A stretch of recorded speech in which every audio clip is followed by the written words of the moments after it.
Muito bom. O conteúdo, né? O assunto de hoje é bem interessante. A gente vai fazer também uma segunda exegese, mas eu queria saber se tem dúvida. Alguém? Alguns?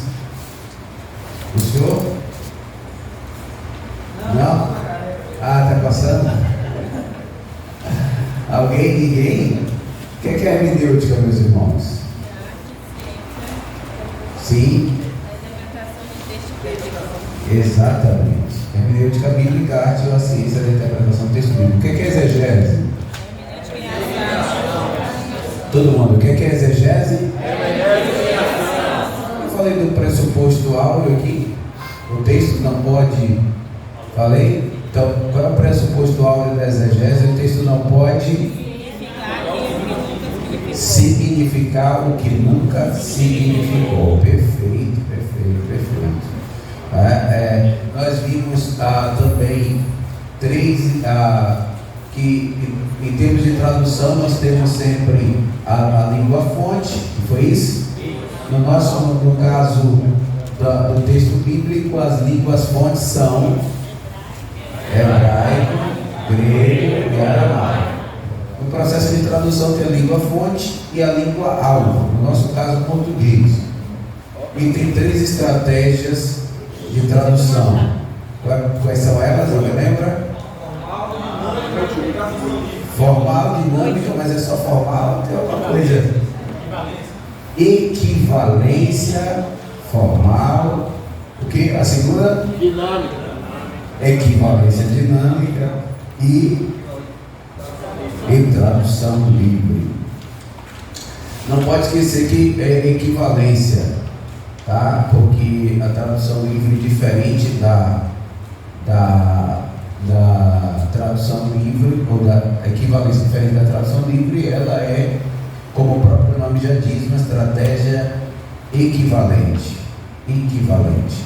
Equivalência formal, equivalência dinâmica e tradução livre. Beleza, certo? Então não tem nenhuma dúvida com relação ao que a gente aprendeu na primeira aula. Se não me engano, esses foram os aspectos principais que a gente trabalhou, e a partir deles com exemplos, etc. Tá? A gente fez uma exegese de Atos 2, e na exegese que a gente fez, eu não sei se eu disse isso, mas é importante dizer, nós usamos uma estratégia exegética, mas numa exegese que a gente faz no dia a dia, o ideal é usar sempre mais de uma estratégia. A estratégia que a gente utilizou acabou, digamos assim, ajudando a resolver o problema. Mas existem textos que, se você usar essa mesma estratégia, você não vai chegar, não vai avançar muito. Qual foi a estratégia que a gente utilizou? Olhar o termo principal no original, e a gente percebeu que o termo principal ali era a língua, a natureza da língua. A gente viu que aquilo que se traduz como língua no original tem dois termos lá utilizados pelo autor bíblico, que foi glossa e dialeto, não é isso? Perfeito. Então, portanto, nós podemos dizer com muita segurança que há mais razão para crer que aquelas línguas que se falou ali não eram idiomas humanos estrangeiros do que acreditar nisso, né? Embora eles falaram também idiomas humanos estrangeiros, tanto assim que foi ouvido, né? Mas a reduzir aquela experiência a idioma humano estrangeiro não é exegeticamente adequado, digamos, né? A gente, pela exegese que a gente viu, Lucas ele faz uma distinção, possivelmente porque ele quer comunicar alguma coisa. Então, né? E é interessante isso porque as literaturas especializadas em línguas, se você pegar na internet, infelizmente, aqueles que não acreditam, eles são mais, eu diria, eles são mais ousados no sentido de produzir coisas, né? Então, se você colocar hoje na internet línguas, você vai ver muita gente falando contra, né? Muito mais do que a favor, o que é um problema. Mas se você tiver coragem de analisar friamente, vai perceber que eles não consideram sequer o que a gente considerou aqui, que o autor bíblico, ele poderia usar um termo, mas ele preferiu usar dois termos. O autor bíblico poderia modificar esses termos aleatoriamente, mas ele, ao invés de usar os termos aleatoriamente, ele estabelece um padrão que se repete em todo o livro de Atos, que é glossa para aquela língua que não se entende e dialeto para aquele idioma que você pode aprender, que está ligado a uma nação. Isso é uma informação preciosa e muito forte, eu diria, né? E é um problema para quem quer negar o que Lucas quis comunicar ali, porque essa evidência fala por si só, né? Então vamos lá. Hoje eu quero a atenção de vocês. A gente vai começar a falar sobre algumas coisas também muito interessantes. Primeira coisa que a gente vai... Eu falei aqui sobre a patrística, não? Falou de complemento para as aulas. Foi o curso de extensão que a gente vai fazer. Primeiro provavelmente vai ser sobre a patrística. O curso está montado, a minha dificuldade agora é gravar os vídeos. Então, mas a patrística, alguém saberia dizer o que é a patrística especificamente? Não? Então vamos lá. A patrística é aquele período, o nome patrística tem a ver com pais, né? Patrísticas vem de pai ou de padres. Padres não no sentido de sacerdote, mas de pai mesmo. Por que existe um período na história chamado patrística? Porque é ali que tudo começa, né? Começa a teologia cristã, as doutrinas cristãs, os sistemas de interpretação. Vou citar nome de gente relacionada à patrística, vocês vão perceber que essas pessoas são de fato conhecidas. Por exemplo, Agostinho de Hipona, conhecido como Santo Agostinho. Alguém já ouviu falar dele? Está vendo? Patrística. Tertuliano, talvez vocês não tenham ouvido falar, foi um advogado no primeiro século que brigava lá com o imperador para defender a fé. Ele é um dos primeiros pais que a gente chama apologistas, mas eu não vou entrar no detalhe porque quando vier a disciplina da cosmovisão, talvez fale um pouco sobre isso, né? Quando a gente estuda apologética, isso começou lá com Tertuliano, escrevendo ao imperador para defender a fé cristã. Era um debate público, é como se alguém fosse hoje lá para o parlamento para defender a fé no espaço público. Isso é apologética, né? Fazer defesa. Mas não é defesa como se você está fazendo a defesa no quintal da sua casa, falando com a vizinha que está lá falando mal de crente, você está defendendo. Não é isso, não.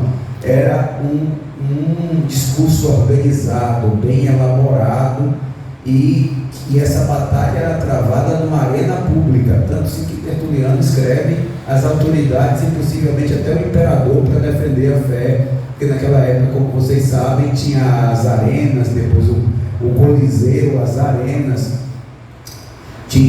já tinha passado Nero, Tito, Vespasiano, Domiciano. Aí a gente está falando do pai, do filho, do sobrinho e do neto de Nero, né? Eles perseguiram como ninguém, igreja cristã. Tanto assim que Nero é quem manda matar Pedro e Paulo, né? Pedro ele manda crucificar de cabeça para baixo, e Paulo ele manda degolar depois de ter passado muito tempo naquela masmorra marmitina, né? É uma masmorra que tem até hoje na Itália. Paulo ficou ali, é ali que ele escreve a segunda carta a Timóteo. Depois de Nero, se não me engano, assume ser Tito, depois Vespasiano, um filho ou outro sobrinho de Nero, e por fim Domiciano, que é quem manda prender João na ilha de Patmos. Domiciano possivelmente neto, ou bisneto de Nero, né? Não estou lembrado agora, mas ali, de Nero até Domiciano, eles fizeram uma perseguição implacável à igreja. Tertuliano já é um pouco depois, claro, não é mais Nero, são outros imperadores, mas a partir de Nero eles tomaram gosto de perseguir a igreja cristã. E Tertuliano escreve para defender a fé. Patrística também. Tertuliano, além de ser um dos primeiros apologistas, ele é o primeiro a desenvolver o termo trindade. O termo trindade não é um termo bíblico. O conceito de trindade está na Bíblia, é claro. um Deus triuno, isso está na Bíblia.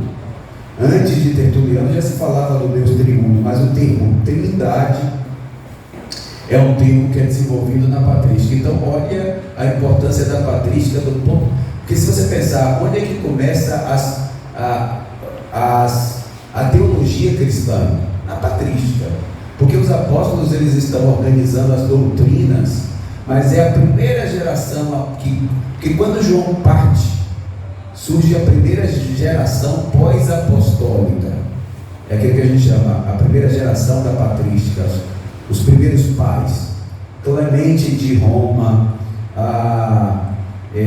Policarpo, todo mundo já ouviu falar de Policarpo, né? Discípulo de João, bispo da igreja de Esmigna, que foi morto. Até tem uma história famosa, geralmente quando é assim, a gente está comemorando o dia da igreja perseguida, geralmente tem o testemunho de Policarpo, né? Ou nega Jesus ou morre, ele nunca disse não para mim, como é que eu poderia, coloca mais lenha na fogueira, porque eu tenho pressa de encontrar com o Senhor. Isso é popular demais, é o testemunho do martírio de Policarpo. Policarpo era da patrística, a primeira geração pós-João. Clemente de Roma é alguém que é consagrado provavelmente pelo apóstolo Pedro e substitui Pedro no pastorado da igreja de Roma. E Inácio de Antioquia também, possivelmente alguém que teve contato com o apóstolo João, companheiro do apóstolo João. Inácio de Antioquia, Policarpo e Clemente de Roma, os primeiros líderes que vão despontar ali no período que João parte para o Senhor. Porque se você pensar, todos os apóstolos já tinham partido a essa altura, inclusive Timóteo, inclusive Tito. Porque a impressão que a gente tem é que Tito e Timóteo de fato é mais jovem do que João, mas João tem a graça de Deus de viver muitos anos. João ele foi um homem quase centenário.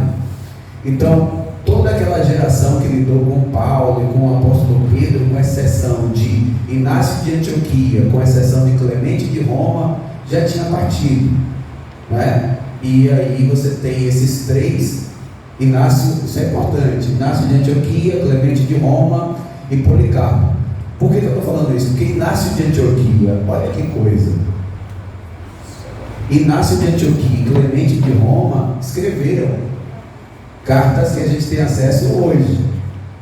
Inclusive eu tenho uma carta deles à igreja de Roma, à igreja de Corinto, à igreja de Éfeso. É interessante a gente olhar essas cartas não como se fosse a carta do apóstolo Paulo à igreja de Corinto. Não é isso, a carta de Paulo é divinamente inspirada, é Bíblia. Todo escrito que não seja bíblico, a gente olha sabendo que ali tem falhas, que ali não é perfeito, entendeu? Mas é um documento histórico extremamente importante, porque é do período dos apóstolos. Por que eu gosto das cartas de Clemente e gosto de ler? Porque ela foi lida por gente que conheceu Pedro, Paulo, João, entendeu? Então quer dizer, se tivesse ali alguma coisa muito diferente do que os apóstolos falou, provavelmente a carta não seria aceita, porque você tinha gente ali do convívio. Imagine Clemente agora pastoreando a igreja de Roma, que teve como pastor o apóstolo Pedro, e imagine, é mais ou menos assim, uma igreja que teve um pastor, homem de Deus, que tem uma história, que tem testemunho, que tem prestígio na comunidade, e vem um outro substituir. Não é fácil, né? Porque aquelas pessoas ali foram bem doutrinadas, qualquer coisa elas percebem. Então qualquer pregação que destoe, então aquele povo ali vai dizer, não, nós aprendemos com fulano de tal diferente, entendeu? Então é mais ou menos isso, por isso que eu gosto. Mas aqui voltando, a gente vai agora especificamente para o assunto. Isso é importante. Hoje nós vamos ver sobre a patrística. Não é a história da patrística, porque a nossa aula não é a história da igreja. Eu fiz tudo isso para vocês entenderem um pouco sobre a importância da patrística, né? Por que a patrística a gente vai estudar agora aqui em hermenêutica, fazer um recorte? Por uma razão. Pensem comigo. Até João, as escrituras estão sendo produzidas. Sim ou não? Sim ou não? João escreveu a primeira epístola, a segunda, a terceira, que leva seu nome, Apocalipse. Então até João a escritura está sendo produzida. A primeira geração após João não está produzindo escritura. O que é que eles estão fazendo? Como? Lendo e interpretando o que já foi escrito. Então eles estão fazendo exatamente o que a gente faz hoje. Então por isso que é importante a gente olhar como é que os primeiros pais, aquela igreja da transição dos apóstolos para o mundo pós-apostólico, interpretavam o texto sagrado, quais eram as estratégias que eles utilizavam. Percebeu que quando a gente estuda a Bíblia, a gente pensa assim, isso é uma coisa muito recente, inovação, teologia. Negativo. Primeiro que as universidades surgiram com curso de teologia. Então, se tem uma coisa antiga, é estudar teologia. 1112, se não me engano, em Polônia, em Paris, a primeira universidade que surgiu, curso de teologia. Então, ali no auge da Idade Média, já tinha escola de teologia. Mas bem antes de Polônia e Paris, de surgir a primeira universidade, no ano 1112, se não me engano, lá no século I, a gente está falando do ano 100, 101, 102, ali João já tinha partido, sei lá, 2, 3 anos, a igreja já está discutindo qual é a melhor forma de estudar para entender o sentido das Sagradas Escrituras, ou seja, já estavam estudando hermenêutica no início do século II. Que coisa extraordinária, né? E é isso que a gente vai ver aqui. E vocês vão ver que o que eles defenderam lá repercute ainda hoje. Os reformadores Calvino, Lutero, Zwingli, Armínio, eles voltaram no que o pessoal da patrística escreveu a esse respeito e discutiram também novamente qual é a estratégia mais adequada para interpretar as Escrituras. Que coisa, né? Então vamos lá. 2 escolas se destacaram no período da patrística. A primeira escola é a escola de Alexandria. Como é o nome da primeira escola? Alexandria. Ficava na cidade de Alexandria e na igreja de Alexandria. Você sabe que no início do segundo século as grandes igrejas eram Roma, Jerusalém, Alexandria, Antioquia, eram as grandes igrejas. Aliás, já no tempo dos apóstolos eram grandes igrejas. Você lembra que em Atos 13, Paulo é separado para o ministério na igreja de Antioquia? Pode ler o texto, você vai ver. Estavam orando na igreja de Antioquia e o Espírito Santo disse: apartai-me a Barnabé e a Saulo para a obra que eu tenho chamado. Saulo, ele é separado, Saulo, Paulo, né? É separado na igreja de Antioquia. Isso é formidável. Tem? Sim, então. Aí vamos lá. Escola de Alexandria. Um dos homens mais notáveis da história da escola de Alexandria foi, esse aí vai ser no início do 3º século, ele vai aparecer. O nome dele é Orígenes. Orígenes é um dos expoentes da escola de Alexandria. A segunda escola é a escola de Antioquia. Como é o nome da segunda escola? Antioquia. Ficava na cidade e na igreja de Antioquia. Primeiro, a escola de Alexandria utilizava um método chamado método alegórico. Qual era o nome do método? A de Antioquia usava um outro método, que é método literal. Qual é o nome do método? Literal. Então vamos lá, hermenêutica pura aqui agora. O que é o método de interpretação alegórico? Isso é importante demais, vocês prestarem atenção.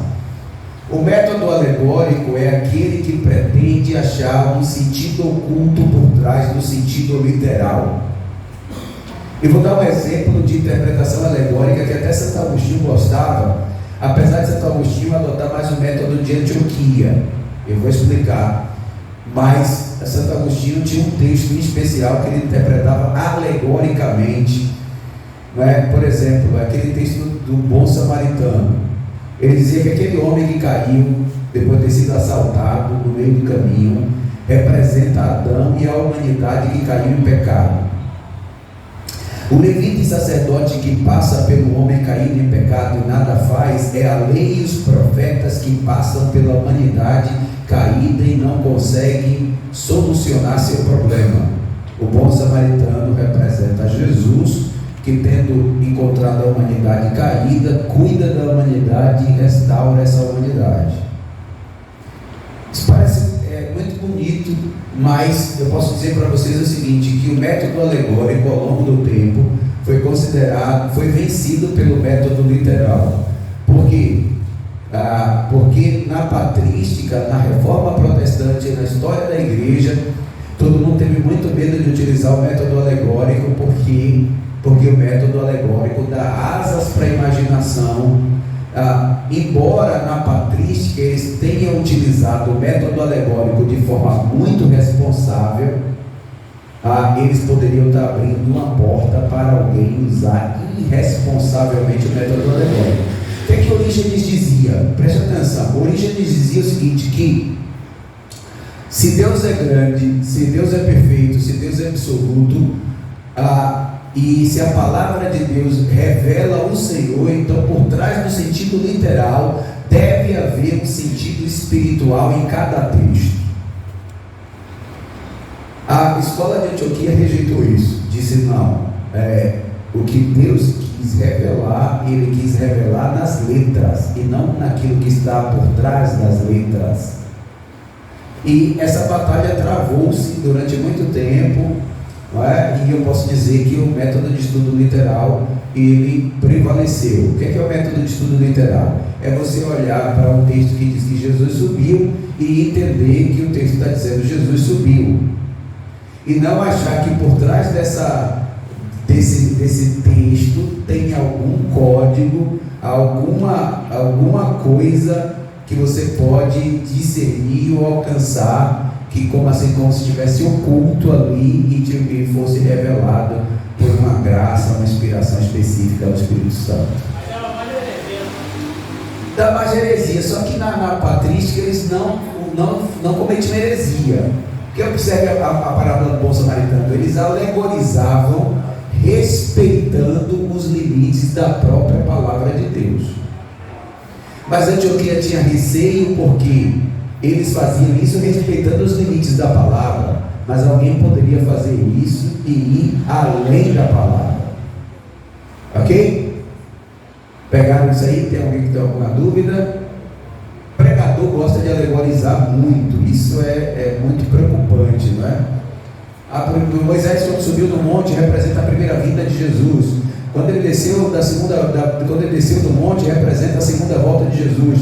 Ele sobe para o monte com o rosto normal, ele desce do monte com o rosto brilhando. Representa a primeira volta de Jesus, porque quando Jesus veio, ele veio como homem. Quando ele voltar, ele vai voltar resplandecendo em glória, e todos os olhos vão ver ele e tal. E a igreja dá glória a Deus, mas isso é uma bobagem.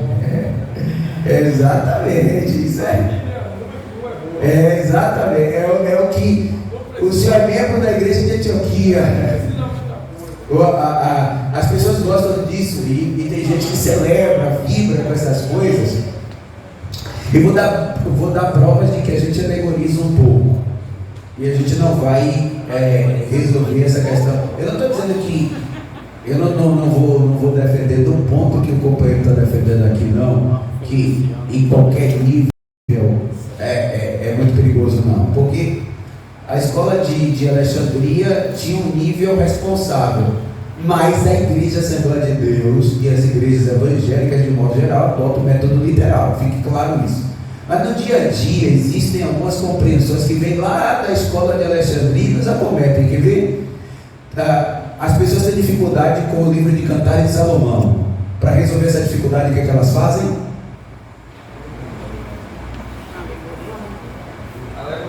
Alegorizam de que forma?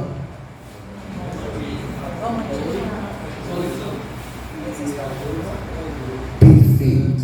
Dizendo que Salomão ali representa Jesus e que a sunamita ali é a igreja. Por quê? Porque ele tem dificuldade, porque o livro trata de sexo, de sexualidade. Então a pessoa fica chocada ali, Salomão falando do corpo da mulher dele, e aí a pessoa diz assim, não, isso aqui está aqui, seus dentes, seu cabelo, mas isso aqui representa uma verdade espiritual relacionada à igreja. Bobagem, isso é alegorizar. É você achar que por trás do que está escrito tem um sentido oculto. Então, alguém pensa assim, não, Salomão estava escrevendo ali, talvez até ele estava pensando na noiva dele, na esposa dele, mas há um sentido oculto espiritual poderoso. Isso é alegorizar. E veja que as pessoas alegorizam no caso do texto de Salomão para fugir de um problema. Porque uma vez um grupo de adolescentes da igreja, alguém me perguntou, pastor, como é que pode na Bíblia isso aqui? E aí, como é que você resolve? Os alegoristas entram, não, isso aí não entenda dessa forma que você está entendendo, não. Esse cabelo aí deve representar a glória da noiva, da noiva do cordeiro, quando na verdade não é isso, isso é alegorizar. Perceba, o que é alegorizar? É você tentar achar um sentido oculto por trás daquilo que está dito literalmente. Porque o que está literal ali é Salomão elogiando o olho, o cabelo, o nariz e por aí vai, entendeu? É isso. E Antioquia e Alexandria divergiam quanto a isso. A Alexandria dizia, não, a gente precisa atentar para o que está por trás da letra também. E Antioquia dizia, não, nesse caso aí é Salomão. Esse texto está na Bíblia porque o casamento, o sexo no casamento é sagrado. Então, se é uma coisa sagrada e importante, teria que ter pelo menos um livro que trata disso.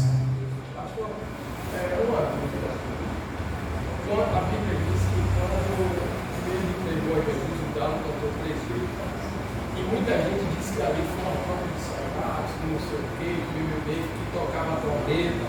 Eu queria que o senhor tirasse essa dúvida, né? Se é alegoria nesse caso, ou se realmente o dado... Não, veja, isso aí não é alegoria, não. Eu posso pesquisar depois, eu confesso para vocês que eu nunca vi essa explicação, não. O que é alegoria? Perceba, a alegoria é você... todo mundo aqui nasceu no Evangelho, mas eu não nasci, então eu posso dizer para vocês que no Carnaval no Rio de Janeiro tem um carro que chama carro... Olha, tá vendo? Estou brincando. Aí o que acontece? Carro alegórico. Você já percebeu que aqueles carros comunicam a mensagem? Qual é a ideia da alegoria? Por trás do sentido literal, tem um sentido oculto que conta uma história. Então a alegoria sempre tem uma história, não é necessariamente uma... eu vou tentar explicar a diferença entre metáfora e alegoria, e entre alegoria e tipologia. Porque quando eu falo assim que a gente precisa evitar a interpretação alegórica, alguém pensa assim, mas em tipologia bíblica você não acredita que havia coisas que aconteciam no Antigo Testamento que apontavam para coisas do Novo? Eu acredito. E em Antioquia se acreditava, em Alexandria também se acreditava, mas tem um método para a gente saber separar alhos de bugalhos, saber separar uma coisa da outra. Eu te dou a palavra. Qual era o método? Como é que a gente sabe que uma coisa no Antigo Testamento é tipo, aponta para uma verdade no Novo Testamento, para um episódio, um fato no Novo Testamento, quando o Novo Testamento diz que aquela coisa se relaciona com um fato ou uma história do Novo Testamento? Vou dar um exemplo. Jesus disse assim como a serpente foi levantada no deserto, ele está dizendo, aquele fato lá apontava. Vou dar outro exemplo, assim como Jonas teve 3 dias no ventre do peixe, o filho do homem, ele está dizendo, aquele fato apontava. Aí, por outro exemplo, a Páscoa dos judeus, Paulo diz, Cristo é a nossa Páscoa. Então, aqui, o texto está dizendo que aquele evento da Páscoa apontava para a verdadeira Páscoa. O que é Páscoa? A passagem. O povo de Israel passou da escravidão para a liberdade, escravidão do Egito para a liberdade política, militar, econômica, mas aquilo apontava para a verdadeira liberdade, quando a gente passa da escravidão do pecado para a liberdade em Jesus Cristo no seu Espírito. Entendeu que é diferente da alegoria? Eu tenho um texto no Novo Testamento recepcionando um fato, um texto, um objeto do Antigo Testamento. Então o critério que eu estou utilizando passa pelo próprio depoimento do Novo Testamento. Aí não é alegoria, é eu admitir que o Novo Testamento está informando que o Antigo Testamento tem um objeto, um fato, uma história, cujo propósito era apontar para uma realidade espiritual do Novo Testamento. Como é que eu sei isso? O Novo Testamento diz isso claramente. Então eu não preciso ficar imaginando que cada coisa, a cor representa isso, porque vai acontecer aquilo, porque o sapato representa isso, que vai acontecer aquilo. Eu não preciso estar dando asas à minha imaginação. O Novo Testamento já me diz uma série de fatos do Antigo Testamento que apontam para o Novo Testamento. Ok? Nas questões de escatologia você aplica, não? E que qual? Dê um exemplo específico para eu. Agora eu não tenho nenhuma em mente assim, não, mas eu vejo muitos exemplos das pessoas pegando um texto e apresentando isso aqui na escatologia representa tal coisa depois da vida de Jesus. Assim, é difícil a gente analisar uma coisa sem ter um exemplo, mas eu diria o seguinte: a gente tem que tomar cuidado, assim como a alegoria, né? Porque assim, veja, tudo que é fruto da imaginação humana é delicado, né? A gente tem que tomar cuidado para a imaginação não estar indo para além das escrituras, ok? Então, vocês perceberam aí, teve uma outra alegoria muito presente no nosso meio, Rebeca de Isaac. Quem é a Rebeca de Isaac? O que é que ela representa? Aí todo mundo, igreja. Quem disse que Rebeca representa a igreja?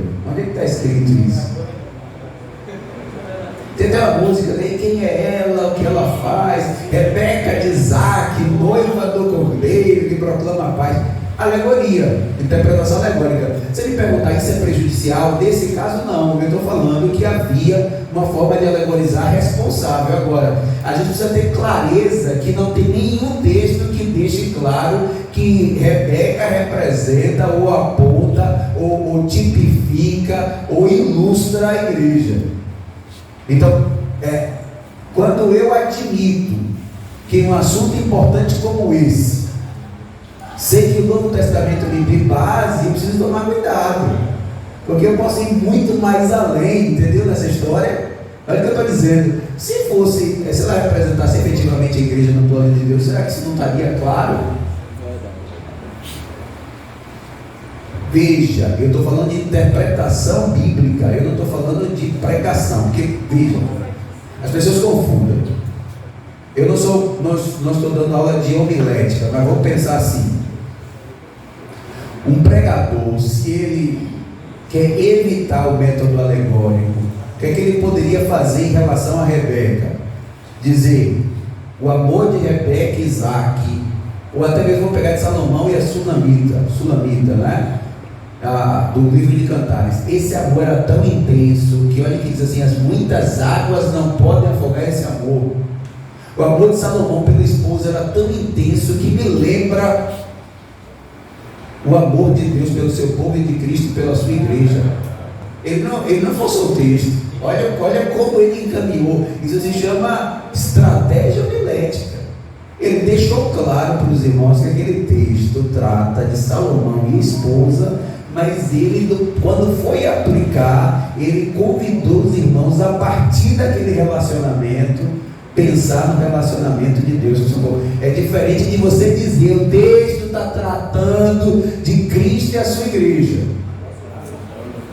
É muito diferente, entendeu? Então, aí tem a ver com a habilidade homilética, aquilo que a gente chama tecnicamente de aplicação. A gente não está tratando de aplicação, está tratando de interpretação, porque alguém pode falar dessa forma e um estudante de teologia até achar, opa, ele está forçando o texto. Não, ele, a partir do texto, está fazendo aplicações. Meus irmãos, imagine se o amor de um homem e uma mulher pode ser tão forte como o texto está dizendo. Imagine o amor de Cristo pela sua igreja. Se as águas não podem afogar aquele amor, imagine o amor de Cristo pela sua igreja. Ele está pregando correto, ele está fazendo aplicações corretas. Mas ele não forçou o texto, ele não atribuiu, ele não fez uma exegese, ele não levou para o texto aquilo que estava no coração dele. Ele respeitou o que o texto diz, mas na hora de aplicar, qual era a ideia dele? Fazer os irmãos descansarem no amor de Deus. Então ele aplicou corretamente. Uma coisa muito diferente da outra. A gente está tratando, a nossa disciplina é hermenêutica. Então, portanto, eu não estou falando aqui dos equívocos homiléticos, eu estou falando aqui de compreensão.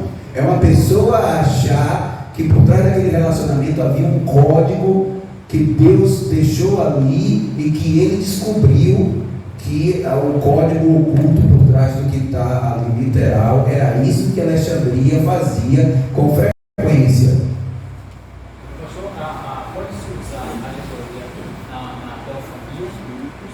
Teofania, alegoria. Não, eu acho que ali não era uma alegoria, porque assim, as teofanias do Antigo Testamento de fato apontavam, por exemplo, quando o anjo lá vai falar para Manoá, o pai de Sansão, ele diz que ele é maravilhoso, e o próprio texto diz que quem é maravilhoso é Jesus, né? E seu nome será maravilhoso, conselheiro, né? Então ali é uma aparição de Jesus mesmo. A gente vai provavelmente estudar isso em criação, que é de redenção, quando vocês vão ver a criação dos anjos no Antigo Testamento. Muitas vezes Jesus se manifestou em forma de anjo, porque Jesus não ia revelar a identidade dele antes do tempo. A Bíblia diz que na plenitude dos tempos o Filho é revelado, não é? Então Jesus esperou um momento na história para se revelar à humanidade. No Antigo Testamento Deus aparecia em forma muitas vezes de anjo, né? Mas quando o anjo recebe a adoração no Antigo Testamento, a gente sabe que não pode ser um anjo, só pode ser Deus, porque anjo não recebe adoração. Você vai ver lá quando João quis adorar um anjo em Apocalipse, o anjo diz: não faça isso, adore a Deus. Né? Então, se o anjo recebe em algum momento, é porque aquele anjo era Deus. Perfeito. Tem pessoas que às vezes expõem algum texto de uma forma diferente, e de repente posso pegar o texto o próprio Deus falou que aumentarei a dor de parto e dará luz.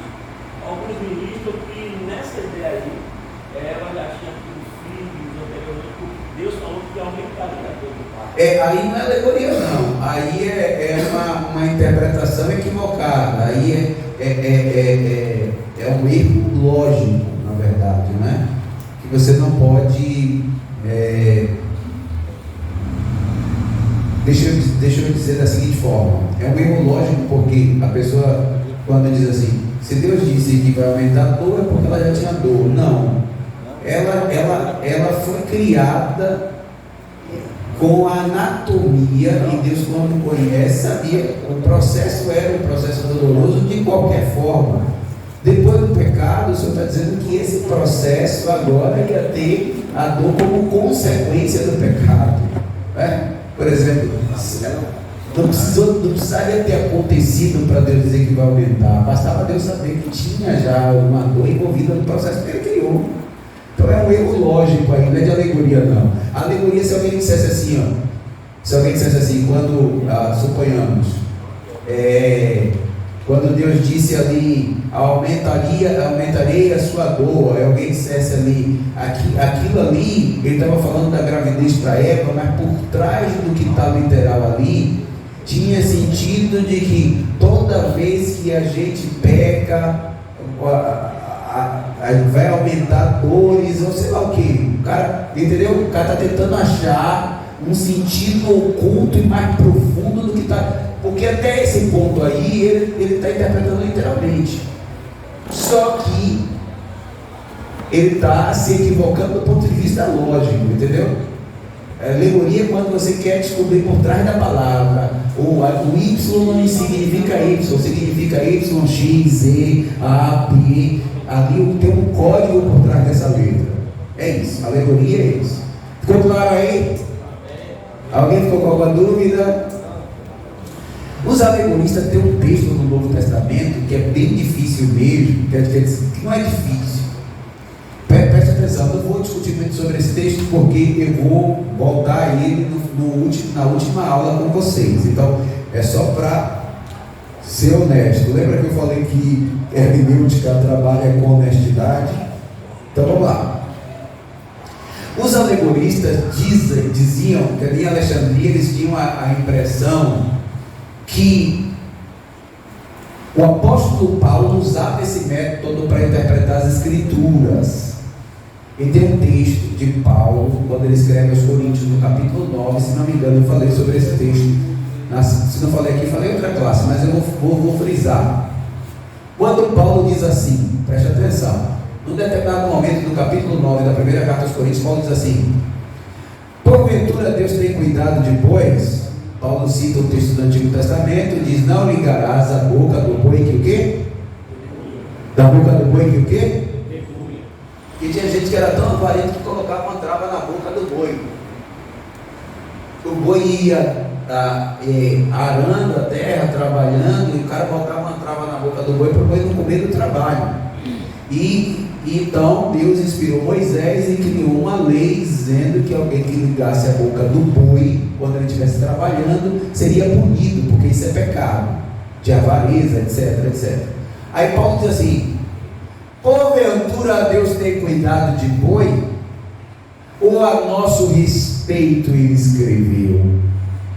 Aí ele afirma: a nosso respeito certamente. Aí alguém pensa: então quer dizer que Paulo está usando o método alegórico, porque lá está escrito boi, e Paulo está dizendo que está escrito boi, mas Deus não quer dizer boi. Deus queria falar dos trabalhadores do Evangelho, dos ministros do Novo Testamento, daqueles que eram ordenados pela igreja, dos anjos da igreja. Então, olha aí, sentido método alegórico, parece, mas não é. É o que a gente vai ver na última aula. É uma coisa que a gente chama de princípio e forma, que a gente chama tecnicamente de princípio e forma. Paulo não está dizendo que há um sentido oculto. Paulo está identificando qual é o princípio que está presente ali e está estendendo o princípio a outras áreas. O que Paulo está dizendo é o seguinte: se Deus se preocupa com o boi quando trabalha, imagina aqueles que ele chamou para trabalhar pregando o seu evangelho e cuidando do seu povo. Então, qual é a diferença? Paulo está identificando um princípio, e ele sabe que um princípio estabelecido, ele é transcultural e ele alcança diversas áreas. O que Paulo está dizendo se há um princípio que o trabalhador, que o boi é digno do seu salário, quer dizer, o princípio ali é o seguinte: quem trabalha é digno do seu salário. Esse é o princípio. E Paulo está dizendo que esse princípio alcança sim os trabalhadores do Evangelho. Não que Paulo esteja explorando o sentido oculto no texto. Dúvida aqui? Princípio e forma. O que Paulo está dizendo que por trás daquela forma havia um princípio. Deus estava cuidando do boi também, claro, mas Deus estava apresentando àquelas pessoas um princípio. Não é correto que o trabalhador não seja assalariado. Que Deus estava apresentando ali naquele texto da lei um princípio que está relacionado à justiça. Se uma pessoa trabalha, ele não é digno da ajuda, ele é digno do seu salário. É isso que Paulo está falando. Então eu penso que os alegoristas erram quando entendem esse texto interpretação alegórica, quando na verdade, no nosso modo de entender, o que está acontecendo ali Paulo está identificando um princípio e está dizendo que esse princípio serve na agricultura, esse princípio serve para o funcionalismo público, e esse princípio também se aplica ao reino de Deus. Se é um trabalhador reconhecido por aquela comunidade, se tem aquela responsabilidade, é digno do seu salário. É isso que Paulo está tratando. Aliás, o contexto ali, eu não sei se foi nessa turma que eu falei, é quando Paulo reclama. Se você olhar o capítulo 9, eu vou avançar rápido, preste atenção aqui. Se você olhar o capítulo 9 da primeira carta de Paulo aos Coríntios, esse capítulo Paulo se dedica para reclamar, porque ele não está sendo salariado dignamente. Aí Paulo começa com uma queixa que muita gente não conhece. Paulo diz: não teria eu também direito em Barnabé de levar uma mulher crente com a gente? O que Paulo está querendo dizer é o seguinte: eu quero me casar. Eu quero ter uma mulher para levar comigo para fazer a obra também, mas sei lá, você me dá muito pouco. É assim que ele começa. Paulo não se casou, possivelmente. Existem duas possibilidades. Eu não vou entrar, não é polêmica, não vamos se ater nesse pé. Há quem pense que Paulo era casado, mas que não podia levar para as missões por causa do salário. Outros que Paulo não se casou por causa da pouca ajuda que recebia. Tanto uma tese quanto a outra, para mim é o que pouco importa aqui. O que importa é que Paulo começou esse texto falando que aquela comunidade não tinha o trabalho dele como digno. É por isso que ele constrói essa história. Ele vai falar: vocês não leram na lei que quem ministra no altar vive do que é do altar, quem ministra o que é sagrado vive do que é sagrado. Aí ele diz assim: assim também Deus determinou acerca dos que pregam o Evangelho, que sejam ou que vivam do Evangelho. Paulo está fazendo a defesa da importância do ministro do Evangelho.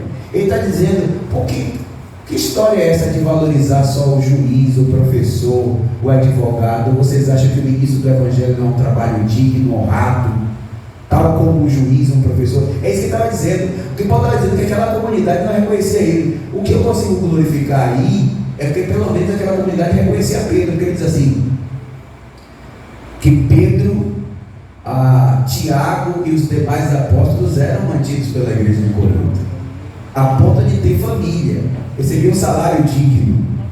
Aí ele diz que ele e Barnabé não tinham o mesmo direito. Ele escreve o capítulo 9 só para reclamar disso, para dizer assim. Aí no final Paulo diz assim: eu abro mão disso na igreja de Corinto. Não é que ele abriu mão de todas as igrejas.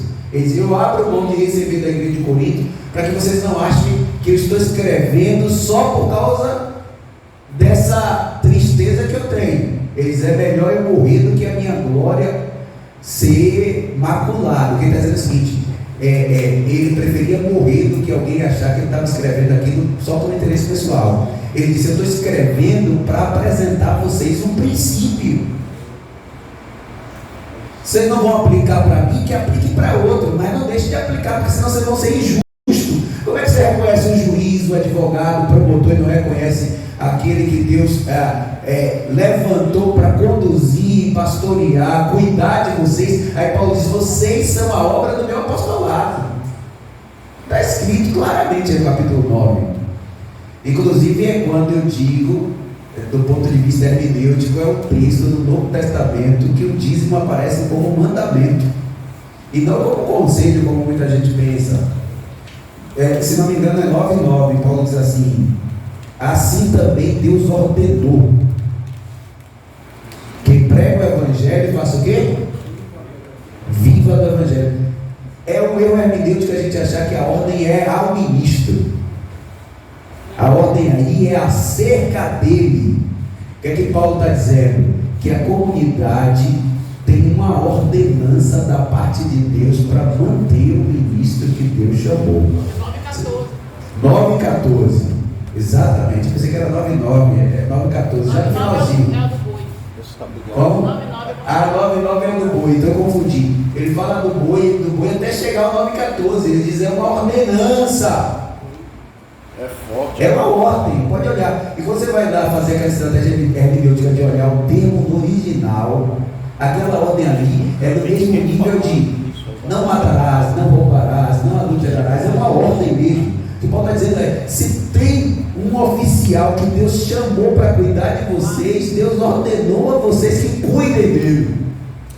Ele cuida da vida espiritual de vocês e vocês cuidam da vida material dele. É isso que está no texto. Só que Paulo diz: mas eu abro mão desse direito em relação a vocês, para vocês não dizer que eu estou ensinando isso só pensando em mim. Meu Deus. Entendeu?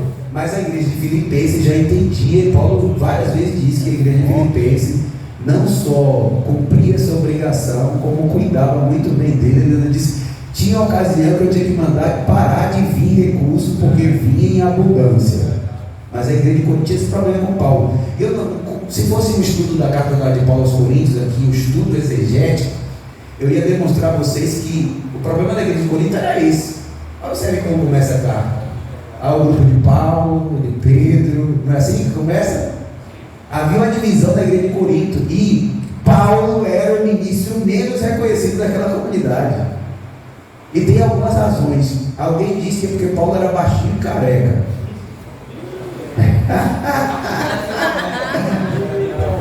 Meu nome dele é Paulo também. Não, olha isso. Paulo diz numa carta que a presença dele era frágil. Os entendidos dizem quando ele diz isso, porque quando Paulo escrevia a carta, um homem imponente escreve a carta, né? Quando Paulo chegava, ele diz isso. Nas cartas tem um texto, depois você vai procurar. No Google te dá, e ele diz assim, mas na ausência, como se um pressuposto ali fosse, na ausência força, na presença fraqueza. O que ele está querendo dizer? Que a presença dele não era tão imponente quanto o texto escrito dele, entendeu? Diferente de Apolo. Apolo era um grego que falava muito bem. Então quando Apolo chegava, ele impressionava a comunidade, e a tendência era, o período que Apolo estava ali naquela comunidade, ele era muito bem tratado, enquanto o apóstolo Paulo não, e isso machucou o coração do apóstolo. É um dos poucos momentos que você vai ver Paulo falar com tanta tristeza. Olha essa carta e coloque um fundo musical que você vai chorar, porque ele está falando com tristeza, é sério. Você pode observar, é a parte da carta aos Coríntios que ele fala com tristeza bem profunda, porque ele estava se sentindo rejeitado, porque o povo até não tratava ele mal, mas o fato de não assistir ele, sabendo que ele tinha necessidade de casamento, de necessidades de constituir uma família, mas o fato da igreja negligenciar essa área, ele entendia que apesar de tratar ele bem, não reconhecia ele. É como se ele fosse desvalorizado. Diga. Não, mas em relação ao que o senhor fala, eu queria falar em relação da Bíblia que fala. O espinho na carne que Paulo tinha em relação, que Jesus fala, só minha graça basta. Será que também não é em relação a isso? E não, o espinho da carne, boa, ótimo. Como é o nome da senhora? Latiene. Boa, ótimo. O espinho da carne de Paulo é uma grande... Eu não vou entrar no mérito, tá? Senão a gente vai voar. Mas assim, o espinho na carne de Paulo, a patrística, eles tinham uma opinião sobre isso. A reforma questiona a patrística desse ponto. Olha que coisa, caiu. Olha, não pode deixar aí, obrigado. Então, a patrística tinha uma opinião sobre o que era o espinho na carne de Paulo, e a reforma contestou. Eu não sei porquê, eu gosto da interpretação da patrística do espinho da carne. Na patrística, John Wesley gostava também, eu acho que é por causa de John Wesley. Se der tempo eu falo uma coisa de Wesley. John Wesley gostava da interpretação da patrística sobre o que era o espinho na carne de Paulo. Então eu acho que isso me influencia. Diferente de Calvino, Lutero. Calvino e Lutero chegou a pensar que era um tipo de... Quando Paulo diz assim, o bem que não quero fazer, se faz. Entende que o espinho na carne era aquilo ali. Quando Paulo estava no auge, ele cometia algum erro moral. E poxa, eu estou achando que eu sou bom, mas aí acabei fazendo isso. O Wesley rejeitava isso e eu rejeito de todo o coração. Calvino tendia a entender isso, né? Quando o cara estava achando que ele estava bom, foi até o terceiro céu, aí ele cometia um erro e pecava contra Deus. O Wesley dizia que não, porque que na patrística eles entendiam que era uma enxaqueca violenta, uma cefaleia, né? Eu sofro de enxaqueca, graças a Deus, tem muito tempo que eu estou até bom esses dias, graças a Deus. E hoje em dia, quem sofre de enxaqueca sabe do que eu vou dizer. É uma doença crônica, altamente incapacitante. No período de crise, a pessoa pode ficar uma semana, às vezes fica uma semana deitado. Enxaqueca é uma coisa horrorosa. Você vai dar vida, tem dia que eu saio do culto e vou para a emergência tomar morfina na veia. Então, Imagina isso há 2000 anos atrás. Você não tem morfina, não tem Sumax, não tem Tilex, não tem Tramal, não tem, sei lá, Tilex, dipirona, dipirona, meu irmão, para quem tem enxaqueca é igual uma cócega, né? Então o que eu quero dizer é o seguinte: a patrística entendia o espinho na carne como sendo uma doença incapacitante na cabeça. O Wesley dizia, e essa doença incapacitante na cabeça é uma enxaqueca violenta, uma dor de cabeça violenta, uma cefaleia. Mas há aqueles que interpretam como uma falha moral, baseado no texto de Romanos 7. Mas vocês vão ver quando eu estiver fazendo análise exegética de Romanos 7, que não tem nada a ver. Que Romanos 7, Paulo diz eu, mas ele não está pensando nele. É só uma figura de linguagem. Mas isso aí não vai adiantar o cavalo na frente dos dois, não.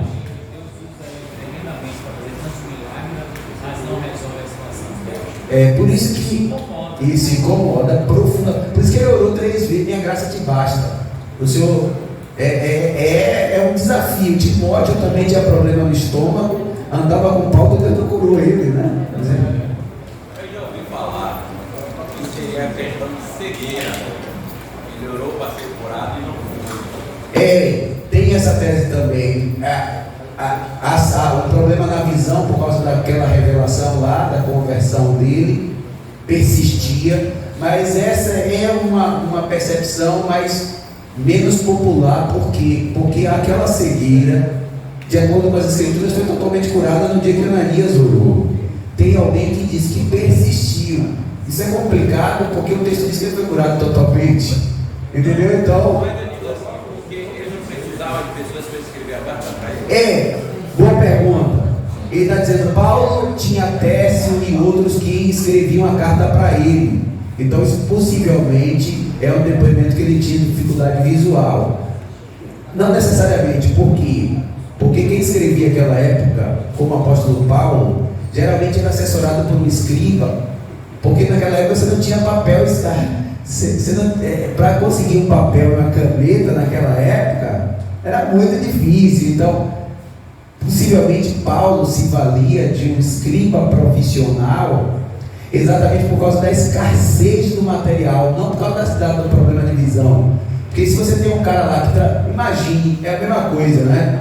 É dizer, um pedreiro muito bom e um pedreiro mais ou menos bom. Quem é que vai gastar menos massa na hora que vai fazer coisa? Não é? O cara já sabe, faz, o cara faz com pouco, daqui a pouco colocou, ou então um pintor muito bom. Um pedreiro disse que é um pintor muito bom, né? Então um pintor muito bom desperdiça pouco material, não sei o quê. Então, quando você tem escassez de recurso, a tendência é você utilizar um profissional que você sabe, ele vai fazer bem feito, vai precisar corrigir, vai precisar de. Entendeu? Então, possivelmente, o fato dele ser assessorado por escriba tinha a ver com o fato do material ser escasso e não com o problema da visão. Pode ser? Pode. Tudo é possível porque o texto não diz claramente o que era. Mas aí a patrística foi descartando essas hipóteses e na patrística restou mais a questão de João Crisóstomo, Tertuliano, Orígenes. Todos eles achavam que era problema na cabeça de Paulo. Na Reforma, com base eles vão descartando. Primeiro, porque a Bíblia diz que é uma coisa que esbofeteava Paulo. O termo original ali é como se isso lhe imprimisse sofrimento físico. Então eles vão descartando o problema na visão. E eles têm um percurso de análise. Eles chegam à conclusão de que provavelmente é um problema na cabeça. Na Reforma, eles rejeitaram o problema na cabeça e passaram a achar, com base no texto que Paulo diz, o bem que não quero faço, o mal que não quero acabo fazendo, que era esse o espinho. Entendeu? Isso é uma coisa controversa que a gente nunca vai chegar a uma solução, porque aí não depende só de hermenêutica. Não tem como, através de um exegese, você saber disso, entendeu? Então aí é uma coisa que está no campo das hipóteses. E aí a gente trabalha com as hipóteses mais prováveis. É como se a gente estivesse subindo no ombro de gigantes. Olha, se João Crisóstomo, John Wesley achava que provavelmente era um sofrimento na cabeça de Paulo, Porque esse povo teatro tem a ver com o rosto, não é? Tertuliano, João Crisóstomo. Quer dizer, quando você só lê o nome desse povo, você diz assim, ó, então a hipótese deles pode estar. Agora, tem gente que prefere subir nos ombros de Calvino, que dizia que era um erro moral. Paulo, quando achava que estava bem, ele escorregava e fazia alguma coisa. E quando a gente for pregar assim, por que a gente não pode perguntar? Vai dizer isso. Tipo assim, o espinho tem a ver com algo à saúde de Paulo, né? Isso. Mas quando a gente for falar da palavra de Deus, a gente pode trazer pro lado que é algo que está nos incomodando ou não. Aí veja, é como eu estou te falando. A pergunta dela é importante. Vamos voltar para a hermenêutica. Vamos encerrar aqui. Ela está perguntando, quando eu estiver expondo a palavra de Deus, eu posso dizer que o espinho na carne pode representar um tipo de sofrimento, alguma coisa que está nos incomodando? Se for uma estratégia homilética, pode. De que forma? Meus irmãos, assim como Paulo tinha um problema que afligia tanto, que ele disse que orou 3 vezes intensamente, pedindo a Deus que livrasse, e Deus disse que minha graça te basta.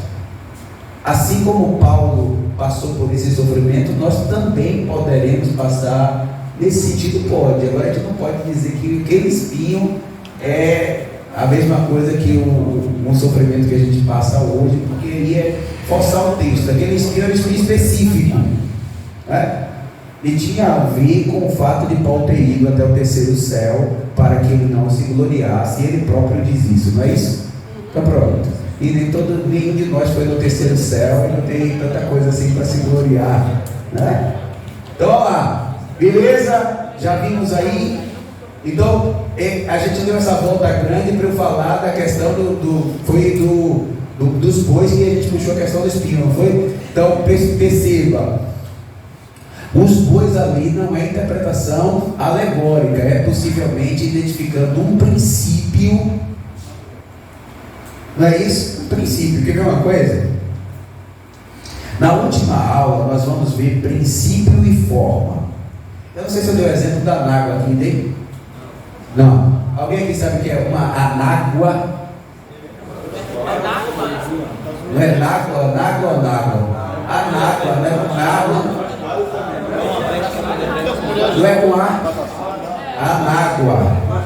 O que é anágua? Um acessório do vestuário feminino, é isso?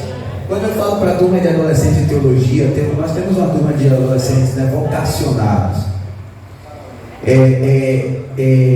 Eu pergunto o que é anágua. A maioria dos meninos e das meninas não sabe o que é. Aí outro dia alguém deu uma dica que eu achei interessante. Alguém falou assim: anágua é o short. Aí a menina, entendi. Aí eu disse: seu exemplo é maravilhoso por uma razão, porque era isso que eu queria falar. A forma muda, mas o princípio precisa ser mantido. Porque aquela anágua parecendo um vestido, que é um vestido por baixo do vestido, o que ela está tentando proteger? A privacidade. Ela indica pudor, modéstia, compostura, não é isso? Aí a menina hoje, ela também não bota anágua, mas ela bota um short. O que ela está querendo proteger? Privacidade, pudor, compostura. Você notou que a forma pode mudar, mas o princípio precisa ser mantido? É isso. Forma muda, mas princípio é eterno. Entendeu? Por exemplo, no tempo de Jesus, um homem vestido com compostura era o homem no vestido. Nós não estamos no vestido aqui, mas nós estamos compostos. A forma mudou, mas o princípio precisa ser mantido. Nenhum de nós vai sair aqui na rua ou entrar aqui na igreja sem camisa de bermuda aqui. Isso é absolutamente inapropriado. É a quebra de um princípio. Notaram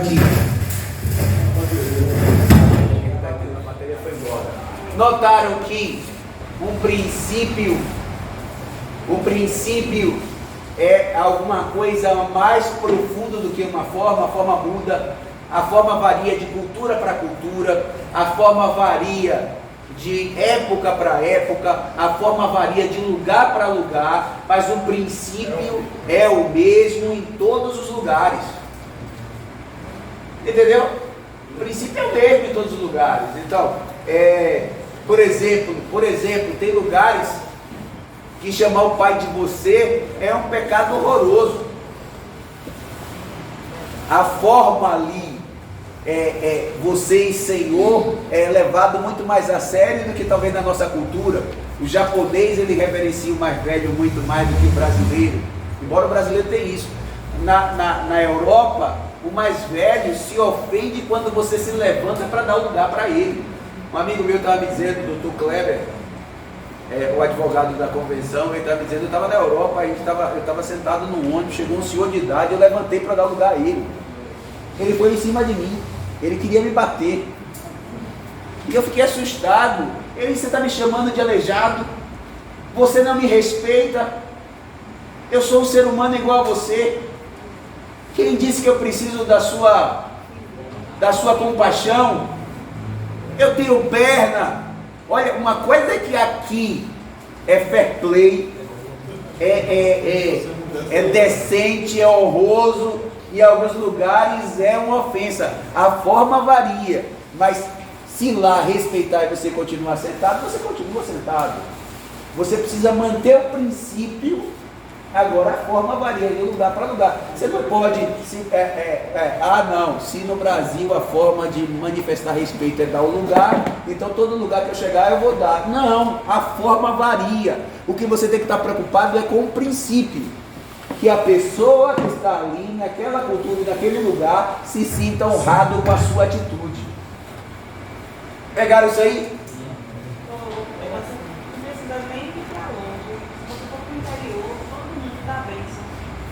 Mas aqui você não tem isso. Pois é, aí, existem lugares que você não dá a bênção, benção meu pai, benção minha avó, benção a dona menininha, benção a dona Mariquinha.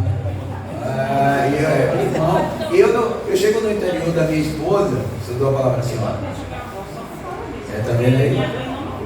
Exatamente, ó, eu chego no interior da minha esposa, meu irmão, quando dobra na roça assim, eu tenho que baixar o vidro. Aí passa aquele senhorzinho com um chapéu assim, com alguma coisa na boca, tipo um capinha assim na boca. Aí eu, bom dia, salve menino. Aí acabou, bom dia. Da primeira vez eu passei soteropolitano. Tu não sabe, menino, o marido de Rosimeire é um pedaço de cavalo, não respeita ele não. Aí eu estava conhecido da roça, você entendeu? E aqui, se você sair falando com gente que você não conhece, você tem que ser respeito, né?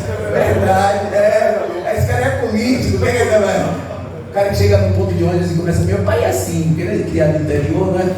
Meu pai é assim, você chega no ponto de ônibus, todo mundo ele fala. Só pode encontrar um amigo do seu Florestino. É verdade, aquele amigo metido, Então, meu Deus, agora, aí eu cheguei no interior, exatamente o que a irmã falou aqui. Quer dizer, a postura da capital é muito ofensiva, isso acontece. Então a gente tem que olhar que princípio e forma muda de acordo com, a forma muda de acordo com o lugar, mas o princípio permanece. Em determinados circuitos de Salvador, talvez você entrar no elevador e ficar em silêncio, é demonstrar respeito com as pessoas que estão ali. Se fosse esse elevador lá na roça de Coração de Maria, era você ter que falar com todo mundo, salve dona menininha, fulana de tal, a tia Zefa de não sei aonde, Zefa de João, João, quem João? João do boi de não sei o que, se conta a vida toda assim, e você tem que falar que é João, do cara do Alambique, que era filho de não sei quem. E é um jeito, se você você chega lá com esse jeito de soteropolitano fechado, você vai ser ofensivo com todo mundo. E até se eu for pregar o evangelho, quando viu, tá falando de Jesus, irmão, o cara não fala com ninguém, passou aqui, não deu um bom dia. Verdade, é isso. Princípio e forma, pegaram aí? Então, princípio não muda. A forma varia de tempo, com lugar, com cultura, forma e princípio são coisas distintas. E Paulo está falando de princípio e forma ali no texto que ele fala dos bois, e muitos alegoristas queriam entender que ele estava alegorizando, encontrando um sentido oculto. O princípio não está oculto, o princípio está claro no texto. Entenderam? Então, quer dizer, você identifica um princípio no texto, você pode aplicar aquele princípio a outras situações. Eu posso, com base nesse princípio, dizer que você não pode contratar um irmão para pintar a sua casa e depois que ele tendo pintado a sua casa, dizer Deus te abençoe, que você está quebrando um princípio bíblico. Você convidou o irmão, teve ele uma semana da vida dele para estar pintando a sua casa, você já tem que ter preparado o salário dele, porque digno é o trabalhador do seu salário. Então, eu identifiquei um princípio e eu aplico a uma série de situações. Paulo estava pegando aquele princípio e aplicando ao ministro do Evangelho, dizendo: se um boi é digno do seu trabalho, imagine o anjo da igreja, o ministro do Evangelho, alguém que Deus vocacionou para cuidar do seu povo. É isso que Paulo está fazendo ali. Princípio e forma. Ele não está alegorizando.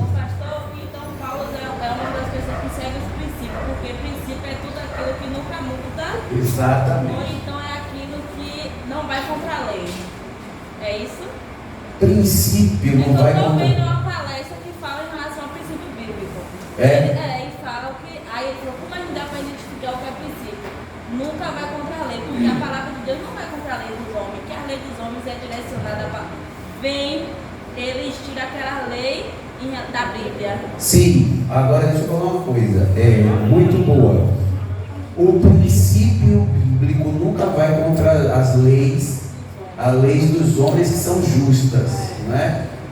Por exemplo, tem muitas vezes na história, por exemplo, Daniel tinha uma lei obrigando todo mundo a parar de orar, mas havia um princípio na vida de Daniel que fez ele ir contra aquela lei, que é um princípio relacionado à obediência ao Criador, à palavra de Deus. Isso, a lei bendita de noite, que tem a ver com orar sem cessar. Então Daniel abraçou esse princípio e foi contra a lei, uma lei tirana, injusta, que são poucos os casos em que acontecem dos princípios contrariar a lei, mas há essa possibilidade.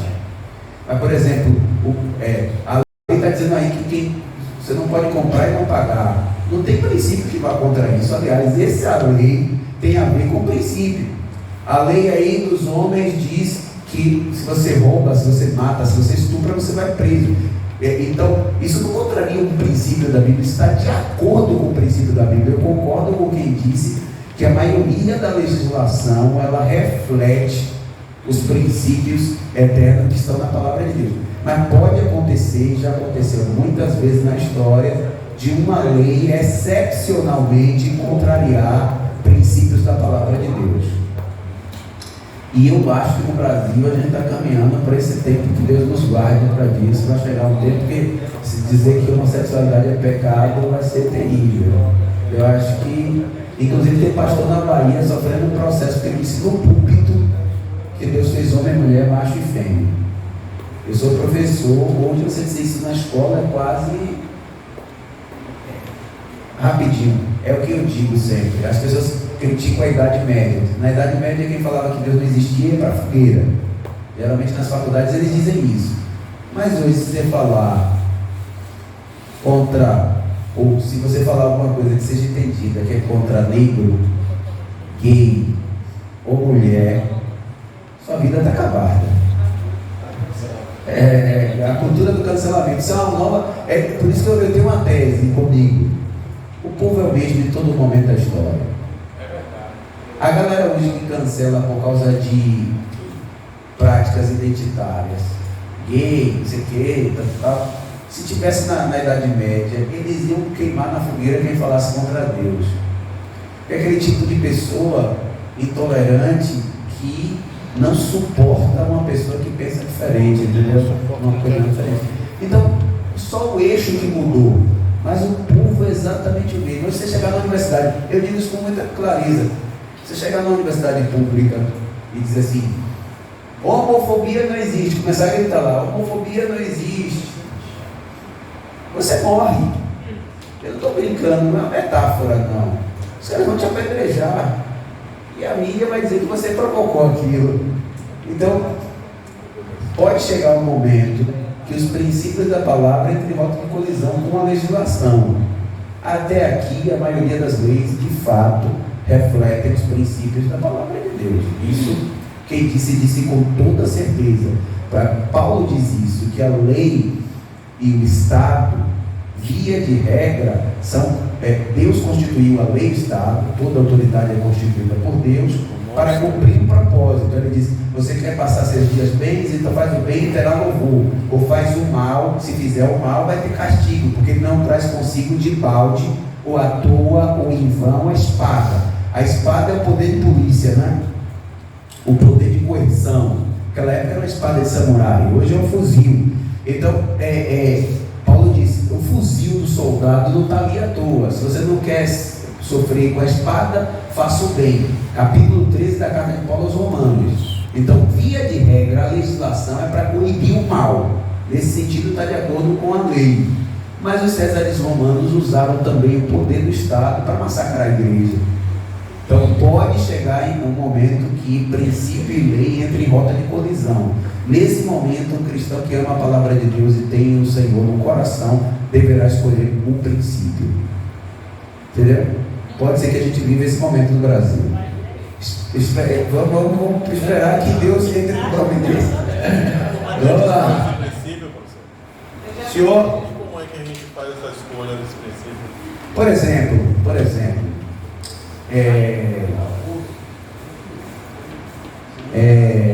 seguir os mandamentos da Bíblia.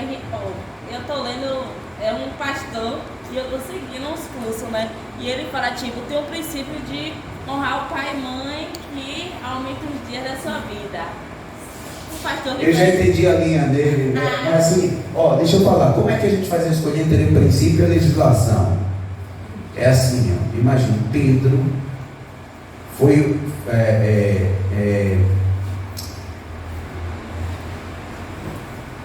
deixa eu ver um exemplo melhor, porque Pedro ali foi uma cultura, não foi uma lei. Por exemplo, no período de Domiciano você tinha leis. No período de Mardoqueu, por exemplo, você teve uma lei editada injusta que ia vitimar o povo de Deus. Mardoqueu ficou do lado do povo de Deus e convenceu Esther a ficar do lado. Ela escolheu um princípio, colocou a vida dela em risco e conseguiu, na ação política dela, convencer o esposo a criar uma lei que o judeu poderia se proteger. Mas a escolha que ela fez, ir até o rei, foi uma escolha pelo princípio e não pela lei, porque o rei poderia não autorizar. O rei poderia dizer o seguinte: o que está feito, todo judeu vai ter que morrer mesmo, e ela morreria. Então quer dizer que politicamente a gente pode escolher bons princípios? Sem dúvida, eu não tenho dúvida disso. Nós temos que escolher sempre o princípio, tudo que a gente faz. Então até na nossa vida, no cotidiano, a gente tem que olhar os projetos, né, de lei para poder escolher bons princípios. Com certeza. Com certeza. Mas aí você agora eu não peguei a mensagem. Inteligente, eu sei. Eu não vou. Por exemplo, Ceausescu na Romênia servia fezes com urina ao povo de Deus, né? Pastor. Tá, e dizia: essa é a ceia do seu Senhor. Então, eu penso que por princípio eu devo fugir de todo partido que se identifica com Ceausescu. É basicamente isso, né?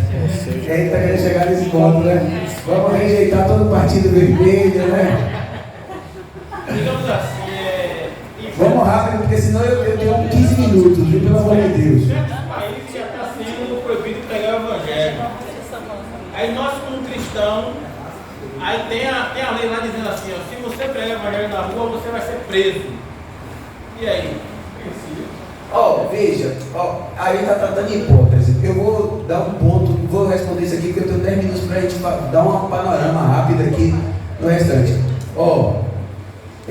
A gente está tratando um caso muito em tese, né? Se tem uma lei, por exemplo, leiam torturados por amor a Cristo, de Richard Rumbro. Ele esteve aqui no Brasil, ele viveu na igreja subterrânea no período do Partido Comunista da Romênia, de Ceausescu, da União Soviética, ali daquela Revolução Russa, né? Lenin, depois Stalin, depois teve a queda do muro de Berlim, enfim, a Guerra Fria. Richard esteve aqui no Brasil, inclusive muitos pastores, os mais antigos, tiveram quando ele esteve aqui em Salvador, na Fonte Nova. E ele chorava e dizia isso, né? Como é difícil você viver num país totalitário. E ele mostrava inclusive a simpatia que muitos irmãos tinham pelo Partido Comunista, que é quase a síndrome de Estocolmo, quando a vítima se apaixona pelo bandido, né? Ele dizia isso. Você se apaixona pelo discurso comunista, você acha isso bonito, mas quando ele chegar no poder ele vai te estuprar. Aí ele disse, vai te estuprar porque estuprava as irmãs lá da igreja. Porque na Romênia Ceausescu estuprava. Pegava as irmãs e os irmãos levavam para a prisão, serviam fezes com urina e dizia, essa é a ceia do teu Senhor. E a gente não lê esse tipo de coisa e acaba se encantando por qualquer coisa. Mas assim, qual é a estratégia? Se você está num país que não pode pregar o evangelho, você não necessariamente precisa pregar ostensivamente. Tem uma irmã, por exemplo, no Torturados por Amor a Cristo, 1 minuto para eu terminar isso aqui, para a gente ir para o assunto, que ela foi presa no dia que ela foi casar. Ceausescu soube que ela ensinava na escola dominical, na igreja subterrânea, descobriu que ela era, deu ordem de prisão, e quando foram prender ela, o carrasco, o capataz, descobriu que ela estava para casar. Eles ficaram na porta do salão, não era na igreja era subterrânea, um salão onde ia ter um evento social. Quando a menina estava entrando para se casar, o cara deu voz de prisão a ela. Todo mundo ficou desesperado, o pessoal queria ir para a guerra mesmo e fazer. E a menina conteve os ânimos, inclusive o noivo dela chorava, se jogou no chão. E ela levantou as mãos. Isso está no livro Torturados por Amor a Cristo. Todo crente devia ler esse livro. Todo crente devia ler esse livro há mais de 10 anos. Então, e eu conheço esse assunto há mais de 10 anos. Antes de qualquer polarização política do momento, eu já conhecia esse tema. Ela levantou a mão e disse, eu estou tão feliz, porque meu Cristo e meu Senhor me achou digna de participar das aflições pelo seu nome. E o cara prendeu ela foi levada, passou 3 anos e meio naquelas prisões, e ali ela foi estuprada todos os dias, durante 3 anos, e se não me engano foi 3 anos e meio. Quando ela saiu da prisão, 3 anos depois, Richard conta que parte da igreja foi receber ela do lado de fora, inclusive aquele menino que ia casar com ela. Quando ela saiu, não saiu mais aquela menina bonita, jovem, que entrou na prisão. Saiu uma mulher esquelética, desdeitada, fedorenta, carcomida pela dor e pelo horror da prisão comunista daquela época. Quando ela saiu, e Richard conta isso chorando, ele disse, esse é um dos testemunhos mais belos da igreja subterrânea. O noivo dela abriu os braços e disse, meu amor, eu estava te esperando para dizer que sim. Ela se ajoelhou chorando, eles se abraçaram chorando. Quando ela levantou, alguém perguntou a ela o que era aquilo. Ela disse, isso é o mínimo que se pode fazer pelo Senhor. A Richard disse, isso faz a gente sentir vergonha de ser crente. Então, um crente que lê Torturado por Amor a Cristo não cai nesse ponto aí. Eu choro todas as vezes que eu estou na faculdade e vejo os meninos falando de negro, gay, mulher.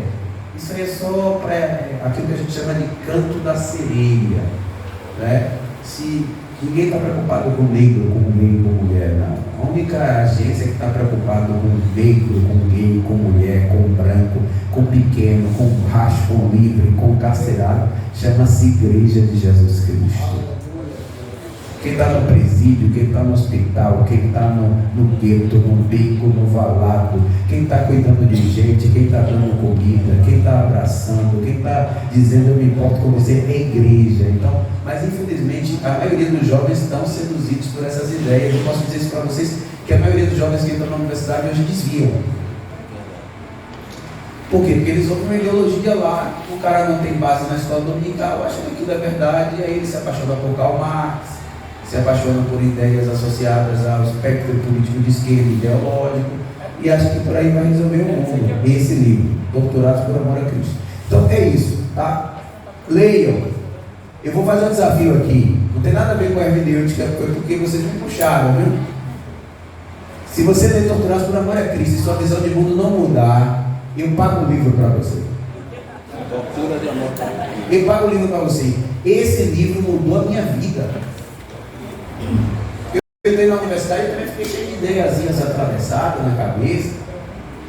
E esse livro foi uma forma de chacoalhar. E outra coisa, não tem nada mais importante para mim do que crente, do que igreja. Eu sou igreja. Então, quando eu chego na universidade, todo mundo sabe que eu sou crente e tal. Então é isso aí. Né? Crente, igreja, isso que eu sou, igreja. Por isso que eu abomino. Se eu seguir você e você falar mal de igreja na rede social, eu deixo de seguir você na hora. Outro dia meu irmão ficou chateado comigo e eu disse: eu sou sincero. Você não é sincero não, irmão. Você é maldito. Você é filho do diabo. Você é filho de Satanás. Você não é sincero não.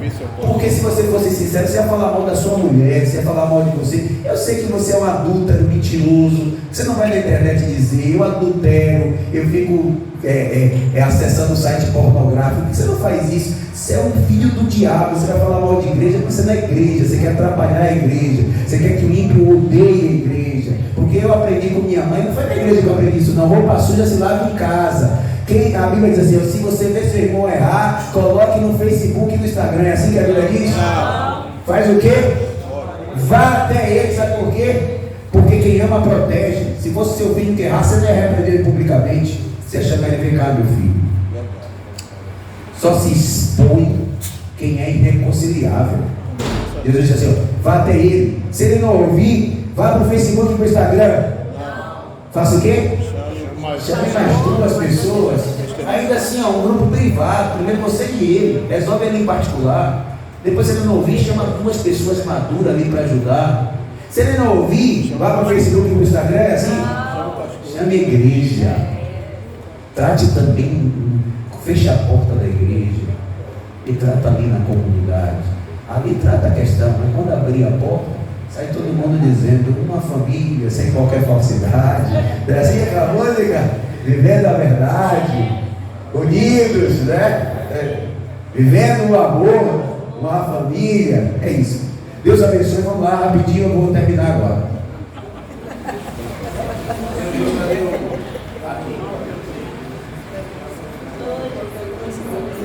Considerações sobre pressupostos. Eu falei sobre o pressuposto aqui. Tem um pressuposto que eu não estou no tempo, tá? Mais 5 minutos. Eu falei sobre pressuposto aqui. Pressuposto é uma coisa que atrapalha a interpretação bíblica. Pressuposto é uma coisa que atrapalha a interpretação bíblica, mas todo mundo tem. O que a gente precisa fazer na hora de fazer exegese? Nós precisamos evitar que os nossos pressupostos atrapalhem a interpretação do texto. Eu vou dar um exemplo. Eu disse aqui que aquele texto que fala: precioso aos olhos do Senhor amar os seus santos, não falei? Por que a pessoa entende que precioso ali é prazeroso? Por causa do pressuposto. Porque na cabeça dele, precioso tem a ver com prazer, tem a ver com algo bom. Então o cara desconsidera o contexto, porque o contexto está falando claramente que precioso ali é no sentido de pesado, é no sentido de caro, mas ele, porque o pressuposto, aquilo que já está no coração dele, trai ele, acaba levando ele a interpretar equivocadamente o texto. Isso é o pressuposto a interferir na interpretação. Eu vou dar um outro exemplo. Jesus me ajuda, qual foi o exemplo que eu dei ontem? Muita gente olha para o texto. Quer ver uma coisa? Eu não sei se eu falei aqui. Alguém que eu falei aqui vocês já conheciam, né, a presença dele da intercessão do prazer? Foi aqui? Então esse exemplo não é bom. Pressuposto pressuposto é aquilo que é uma suposição prévia. Nós temos uma série de informações no nosso coração, e se a gente não tomar cuidado, essa suposição prévia vai comprometer a nossa compreensão do texto. Ou seja, a gente vai para o texto achando que o texto está claro, quando na verdade o que está claro para a gente é um pressuposto, uma suposição prévia que a gente já tem no coração. Muita gente acaba deixando o pressuposto lhe trair. Quer ver uma coisa? Examinai tudo e retei o bem. O que é que vem à sua cabeça quando você pensa nisso? Diz aí. Você falou o quê? Diz provar tudo. O que é que vem na sua cabeça quando você ouve examinar tudo e retém o que é bom? Observar o melhor. Mas observar o melhor do que? Certo, observar o melhor por princípio. O que é que você veio à sua cabeça quando você ouve examinar tudo e retém o que é bom? Certo, mas o que é bom para você do que? O que é examinar tudo na sua cabeça? Esqueça então que é retém o bem. Examinar tudo. O que é que vem à sua cabeça? Rápido, alguém? Ouvir tudo, mas saber separar o que é certo. Pronto, ouvir de tudo, mas separar o que é certo. Poderia ser ler de tudo, mas reter no coração o que é certo. É isso? Então, se isso é verdade, então a Bíblia está mandando as pessoas lerem também, revista pornográfica.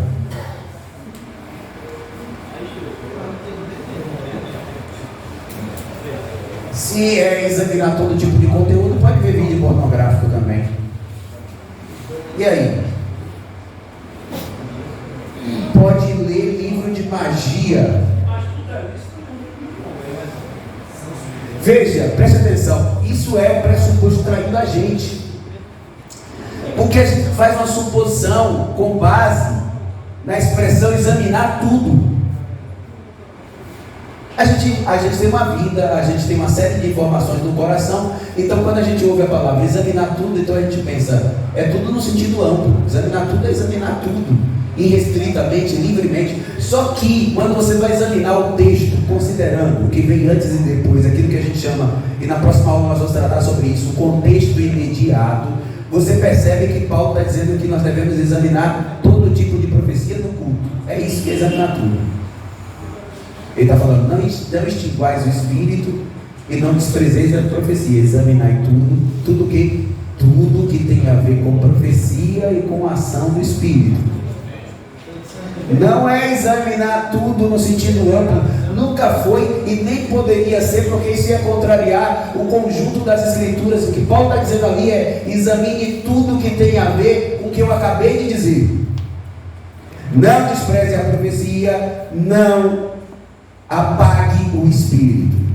Ele está tratando disso. Ele está dizendo, imagine, é como se eu dissesse assim, gente, somos pentecostais, nós não podemos apagar o Espírito, nós não podemos desprezar que profetizem, mas nós devemos examinar tudo e reter o bem. Entenda que tudo aí não é tudo no sentido amplo, é tudo dentro desse contexto, desse espectro, tudo desse assunto. Perfeito, parabéns, minha irmã. Tudo dentro desse assunto.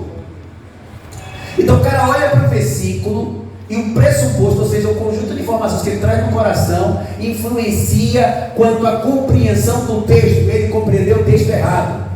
Não tem um texto na Bíblia que incentive você a examinar tudo que vier à sua mão, a seu alcance. Ao contrário, a Bíblia diz que é para você não pôr os olhos naquilo que é mal. O pressuposto é isso. Quer ver uma coisa? Quando eu falo em cruz, o que é que vem na sua mente? Qual é a imagem que vem na sua mente? Rápido. Qual é a imagem? Alguém? Um sinal de mais, sim ou não? Mas a cruz de Jesus provavelmente era um sinal de T. E esse é o exemplo de Gordon Fee aqui. Ele diz, olha como o pressuposto influencia. Você lê cruz, o que é que vem na sua mente? Um sinal de mais. E eu não estou dizendo, irmão, pelo amor de Deus, não é para sair daqui. Cruz não é isso aí não. Está na frente da Universal ali. Não é isso aí não. Não é para ser um crente chato. E pouco importa se a cruz é no sinal de mais. Importa que Jesus morreu na cruz e nos salvou. O que eu estou tentando dizer é, olha como o pressuposto influencia. Eu falo cruz e na sua mente já desponta a imagem de um sinal de mais. É isso que está chamando a atenção. Muito cuidado para o pressuposto não influenciar a sua compreensão do que está escrito ali. É isso. Isso é uma lição de hermenêutica extremamente importante. Porque você já viveu muito tempo, porque você aprendeu muita coisa, existe uma série de conhecimentos que estão estabelecidos no seu coração, isso a gente chama de pressuposto. Então quando você vai para o texto, você pode ser traído pelo que você já sabe, e você tem a impressão de que você está entendendo do texto, quando na verdade não. Você é que está levando para o texto as suas impressões, e o texto está apenas confirmando uma impressão que já está estabelecida no seu coração. Isso não é exegese, isso é exegese. É levar para o texto é um erro, e é uma coisa que a gente tem que preocupar. Só tem um pressuposto, na verdade tem dois pressupostos, eu dou a palavra ao senhor, que a gente tem que levar para fazer exegese. Aí é válido. Se eu perguntar na prova quais são os pressupostos que a gente recomenda que quando você for fazer exegese, você leve consigo sem preocupação. O primeiro, a Bíblia é a palavra de Deus autoritativa, inerrante, infalível e gloriosa. Você não precisa fazer uma análise para comprovar isso. Já vá com esse pressuposto. Quando você for para o texto, já vá com esse pressuposto. Esse é o primeiro. O segundo pressuposto que você deve levar, eu já disse aqui, o texto não pode significar o que nunca significou. Então, portanto, você já vai para o texto com essa informação prévia. Todos os outros você tem que tomar cuidado, porque se você, às vezes a gente vai para o texto e a gente entende tão rapidamente. Na verdade não é que a gente entendeu rapidamente, é que a gente foi traído por uma série de informações que já está no nosso coração. A gente olhou para o texto e achou que o texto confirmou, quando na verdade uma análise mais detida, a gente perceberia que o texto não está indo nessa direção. Isso também tem a ver com a interpretação do texto. Tem um pressuposto muito interessante que minha mãe sempre vai falar. Quando ela vai comer alguma coisa que não pode, minha velha, olha a idade, não coma. Aí ela faz, está escrito, tudo posso naquele que fortalece o igual. Aí você veja, é uma interpretação equivocada e também o pressuposto interferido, né? Quer dizer, uma suposição prévia. Você supõe que aquele texto confirma a sua prática, quando na verdade, quando você vai analisar ali com cuidado, você percebe que o texto não está confirmando ou reforçando tal prática. Por isso que o texto precisa ser, na próxima aula vai ser show, que nós vamos ver nós vamos ver contexto. A exegese que nós faríamos hoje, nós vamos fazer 7h30 da próxima aula. Nós vamos começar com a exegese. Hoje eu comecei com revisão, perguntando o que vocês acham e tal.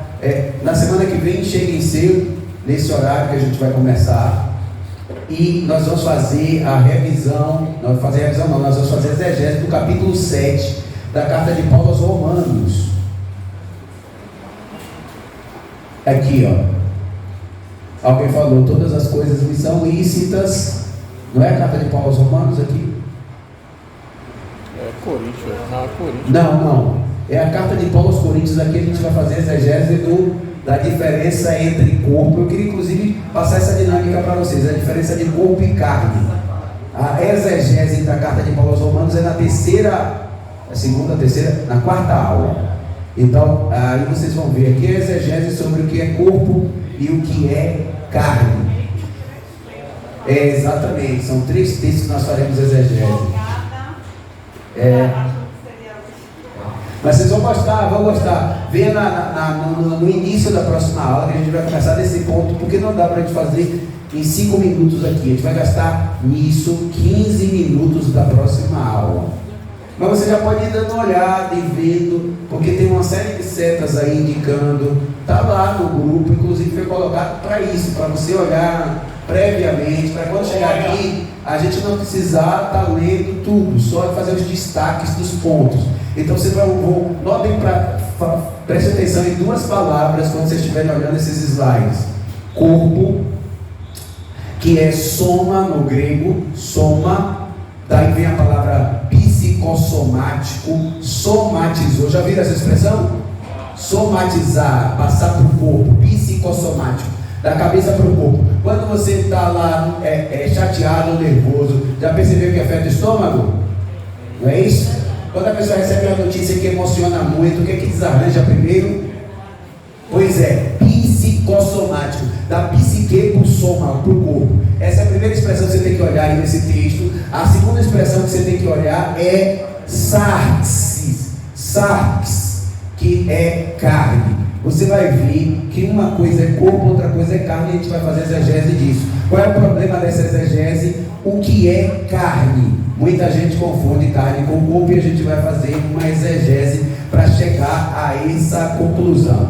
Então na semana que vem me ajudem para a gente fazer duas exegeses, uma no início, que é essa exegese, e uma no final, que é a exegese da lei que eu falei para vocês. Aí, inclusive, eu vou falar de John Wesley no final da próxima aula, que quando Paulo diz assim, o bem que quero fazer, não faço. Nós vamos fazer uma exegese. Como é que o apóstolo pode ser apóstolo, pode ser santo? E ele diz que o bem que não quer fazer, não faz, e o mal que não quer. Ele diz, miserável homem que sou. Será que Paulo era isso mesmo? Tem até uma música que diz assim, então liberta-me de mim. Já viu essa música?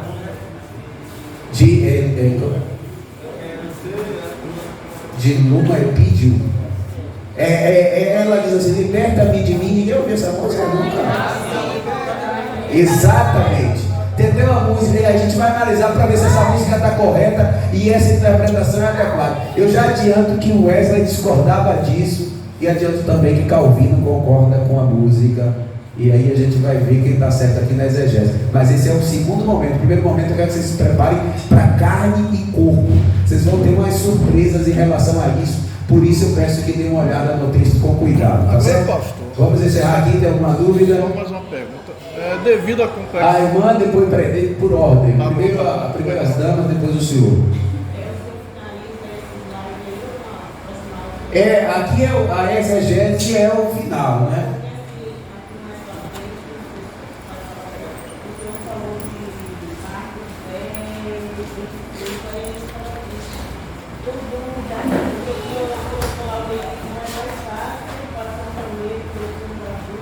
É o pressuposto. Perfeito, muito bom. Eu posso ser esse pressuposto aí do cabelo no fundo de água, você já viu essa expressão? Mas eu acho que tem a resposta aí, né? Porque eu copiei de Godolphin.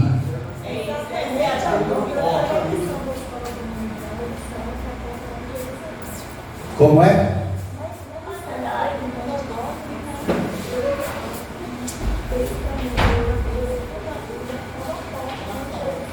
Perfeito, que maravilha, esse povo aqui me apertou, viu?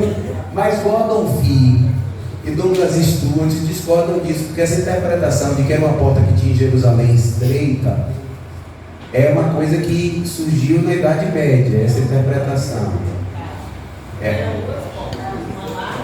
E uma estreita.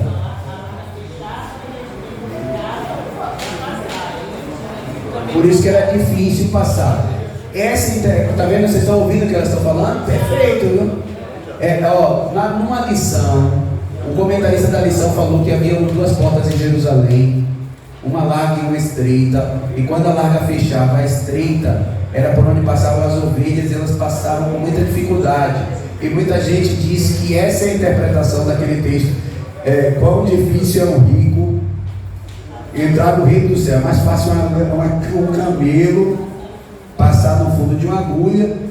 E aí essa é a explicação para esse texto que muita gente dá. Mas Godolphin no livro diz que essa interpretação foi criada na Idade Média, que provavelmente essa porta não existia em Jerusalém, e que o sentido desse texto possivelmente é que é impossível um rico entrar no reino do céu a menos que Deus faça um milagre. Toda salvação é um milagre. É impossível que um homem seja salvo a menos que a graça de Deus se manifeste. É aquela coisa, né? Aí ele está falando, essa informação, esse conhecimento difundido acaba se tornando uma espécie de pressuposto, e as pessoas acabam equivocadamente interpretando. A gente pode retomar isso na próxima aula também. Já ouvi falar também que era uma corda que amarrava o navio. Os navios e tal. Também uma versão mais recente. Gente, esse exemplo que a irmã deu tem no slide e no livro que eu dei. O livro está lá em PDF. Você pode olhar no slide, a referência, tem lá a página. Aí você vai no livro, na página, igual Don Fee, Douglas Stuart, tem duas páginas discutindo esse assunto. E nesse assunto eu concordo plenamente com eles, e outros não. Gordon Fee e Douglas Stuart cometem uns errozinhos que é normal, como disse o outro, né?